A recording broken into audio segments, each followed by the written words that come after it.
Bonjour, Mishko Pagananque, Nindish Nakas Mangdo Dam. Hi, everybody. It's Sandy Boucher here once again. I'm Red Thunderbolt Woman of the Loon Clan, a proud member of Seine River First Nation in Treaty 3 territory in Northern Ontario, and I describe myself as an Indigenous Canadian reconciliation guide. So for those of you not familiar with my work, that means I do a lot of keynotes, I do a lot of workshops and seminars, I do a lot of consulting, and I have to highlight that means I get to work with the best of Canadians, in my humble opinion. There are a lot of problematic people out there, and I'm praying that is not news to you, that you are aware of the challenge, especially if you're non-Indigenous listening to this. If you're Indigenous, I know you know. If you know, you know. But if you're non-Indigenous, I pray that you realize what's going on in this country. And I am not being dramatic, and I am not overemphasizing. It is those types of beliefs that keep the insanity going.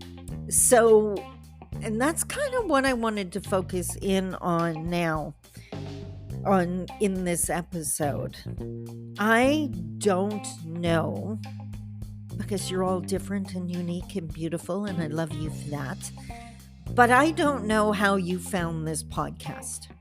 I am going to assume, and it might be silly of me to do that, but I'm going to assume you found this podcast because you know of me and you know my work. There's probably a really good chance that you follow me on social media, and I've mentioned the podcast, or I share it on my Facebook or LinkedIn or whatever the case may be, and through that you landed here. By the way, welcome.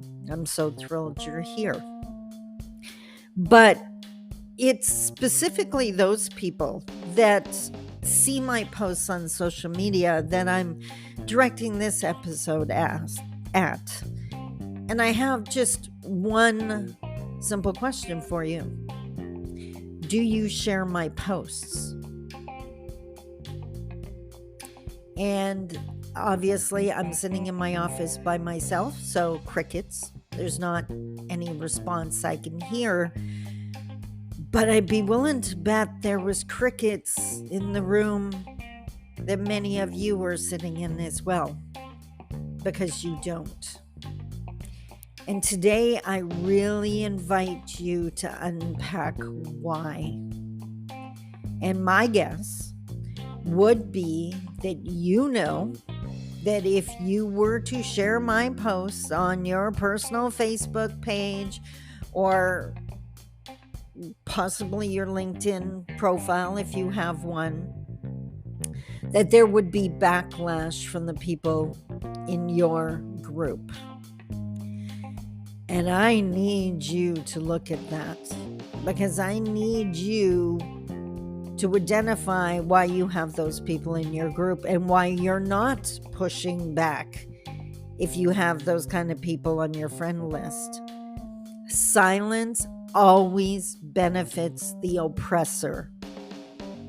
I want to repeat that. Silence always benefits the oppressor. I am not asking you to speak up. I'm not asking you to know the words. I'm asking you if you do the simplest act and share a post. Because I'd be willing to bet many of you consider yourself allies or want to be.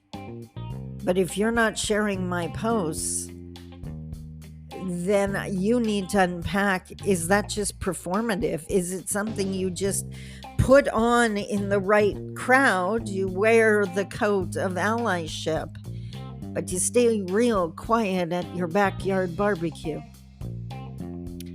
I have often used the analogy when I'm talking about creating safe spaces specifically, the ally or the analogy of the paramedics and there being a highway accident, and the first thing they do is pull the person off the highway so that they don't get hurt even more, and then they start delivering care. If you can't share a blog post, you're leaving us on the highway. You're leaving us Indigenous to defend ourselves. And if that's what you're doing, then don't call yourself an ally. You don't deserve to wear that coat or that name. So I want to see a lot more sharing, because I can't reconcile a country on my own. And it's so simplistic. Share it. Let the people on your friends list show their true colors. And then you got to decide, are these the people you want on your friend list? And why? And if you think you are the only person that has a problematic family member, I hate to burst your bubble, but that is so not the case. But your family member, whatever their beliefs, should be crystal clear on what your beliefs are. Your Facebook page, your profile, your LinkedIn profile are your profiles. They should share with the world what you believe in. So I ask you again, are you sharing my posts? Because in Canada, the oppressors do not need any more support. But we sure do. We could really use the help of some true allies. Food for thought. I'm hoping to see a change because, like I said, the silence always benefits the oppressor. I'm not asking you to organize a sit-in, but I'm asking you to do something so that your silence no longer benefits the oppressor. I hope that made sense. Until tomorrow, or until next week, you take care. I love you. Bye-bye.